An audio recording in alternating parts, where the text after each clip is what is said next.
Hey everybody, this is Dr. Liz Pavelka Brown, and I am a 9th grade math teacher at Ballard High School. And this week's exploration is going to be based on a problem that my family and I have had a lot lately. I'm sure that some of you guys have too, where we just haven't been able, for obvious reasons, to get out and about as much as we would like to. So we're having to find a lot more things to do indoors. We've been playing lots of games, and one of the other things we've been doing is working on a lot more puzzles. And that is going to be the source or the topic for this week's adventure.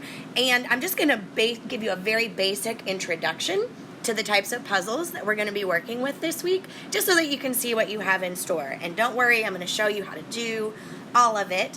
One of the type of games that we've been working on a lot is something on a website called Desmos. Some of you guys, I hope, are familiar with that, because I hope you've seen it in some of your other classrooms. And an activity called Marble Slide. So the idea is that you have this collection of stars, you've got a marble that you're getting ready to launch, and the goal is that you are going to use lines on the screen to alter the path of the marble. So for example, if I press launch right now, clearly the marbles are being released and they're not hitting the stars, which is the point of the whole game. So I'm going to make an adjustment to the line. Yes, I didn't show you exactly how to do that yet. Some of you guys might already know what I did, but don't worry, I'll be showing you in future videos exactly how I did change the line. So now it is, bam, it was successful. Now, obviously, these are going to get a lot more challenging, and by challenging, I also mean fun.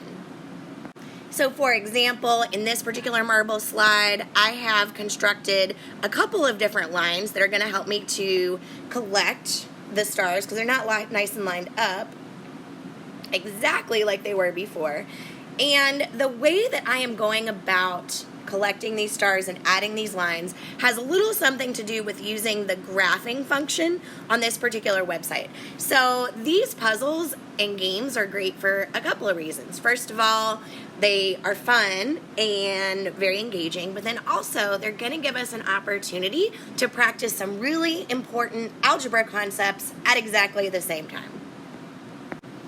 Another type of game that we are going to explore is a good old-fashioned maze, but instead of what we would typically do, where we have our starting point and we are using a pen or paper to make our way through the maze, instead, just like in the marble slides, we are going to use algebra, and we are going to learn this week how to use equations to actually construct the lines that we're going to use to make our way through the maze. So once again, you are getting the opportunity to practice really important concepts that you need to be successful in high school and have some fun at the same time.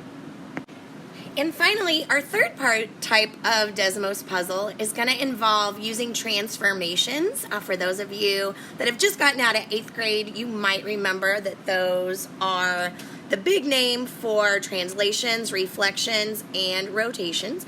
And we are going to learn how to use those to make puzzles in which we have to get a pre-image over to the image, but there's an obstacle in the way. So how are we going to accomplish moving it over without running into that obstacle? And so again, we're going to practice some really important math concepts at the same time that we are having some fun and stretching our brain and solving some puzzles. At the end of the week, you will also have learned how to create your own puzzles. So then you'll have the opportunity to be able to challenge your friends and your family, because these are all digital. So no matter what, no matter where they are or how far away, you can have a little fun with your friends from a distance. So I'm very excited to be beginning this journey with you.